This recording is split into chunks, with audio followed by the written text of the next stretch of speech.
میرا بڑا دل کرتا تھا مجھے حضور کی زیارت ہو. میں درود پاک پڑھتا سو گیا. میرے نصیب دیکھو کہ میں خواب دیکھتا ہوں کہ اللہ کے محبوب نا فجر کی جماعت کرا رہے ہیں. فرماتے ہیں نبی پاک صلی اللہ علیہ وسلم نے جماعت کرائی اور غلاموں کی طرف رخ نور پھیرا.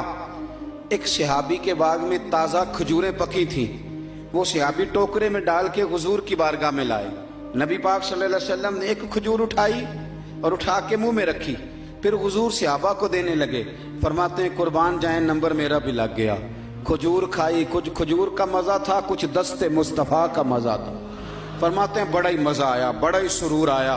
دل کرتا تھا کھجور ایک اور ملے, لیکن سب کو ایک ایک مل رہی تھی. ادب کا تقاضا یہی تھا کہ میں بھی دوسری کا سوال نہ کروں. ابھی کھجور کھا ہی رہا تھا کہ میری آنکھ کھل گئی. فجر کی اذان ہو گئی. فرماتے ہیں میں اٹھا تو کھجور کا ذائقہ ابھی بھی میرے منہ میں موجود تھا. فرماتے ہیں دل گرفتہ, دل کرتا تھا آئی یا رات وصال دے والی تے ربائے رات مکن نہ دیویں. کہتے ہیں بھارا دن چڑھ گیا, اذان فجر ہو گئی, صبح صادق طلوع ہو گئی. میں اٹھا, وضو کیا, سنت ادا کی, مسجد میں جا کے نماز کے انتظار میں بیٹھ گیا. فرماتے ہیں فاروق اعظم جماعت کرانے آئے. اتفاق دیکھیں کہ حضرت عمر نے بھی وہی صورتیں نماز میں شروع کر دیں جو رات خواب میں حضور نے نماز کے اندر پڑھی. میں سمجھا یہ اتفاق ہے, اتفاق ہے. لیکن جناب فاروق اعظم نے جب نماز پڑھا کے سلام پھیر کے لوگوں کی طرف رخ کیا تو کھجوروں کا ٹوکرا بھی آ گیا. میں نے سمجھا یہ بھی اتفاق ہے. فرماتے ہیں عمر نے ایک کھجور اٹھائی اور باقی بانٹنے لگے, اور عمر نے ایک کھجور مجھے بھی دی. کھجور میں نے کھائی, مزہ مجھے بڑا آیا. حضور صلی اللہ علیہ وسلم سے تو ادب کی وجہ سے نہیں مانگی تھی.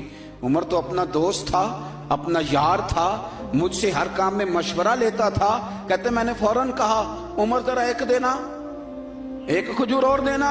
فرماتے ہیں فاروق اعظم نے اٹھائی, میں سمجھا ملنے لگی ہے, اٹھائی, اور جب حضرت فاروق اعظم نے کھجور بڑھائی اور پکڑا کسی دوسرے صحابی کو دی اور مسکرا کے میری طرف دیکھا, فرمانے لگے علی یوں تو نہ کر یار, اگر رات کو تو حضور سے دوسری لیتا تو میں بھی سویرے تجھے دوسری دے دے.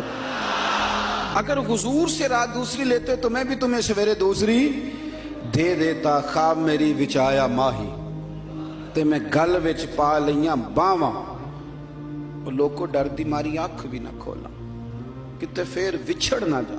حضور کی محبت کا ایک تقاضا اور بھی ہے کہ ہمارا نا اپنے نبی سے ملنے کو بھی دل چاہے. میں آپ کو ایک بات عرض کروں, شاید میں سارا دن ہی وظیفے بتاتا ہوں, دکان نہیں چلتی تو وظیفہ بتا دیں, بچے ایک دوسرے سے لڑائی کرتے ہیں تو وظیفہ بتا دیں,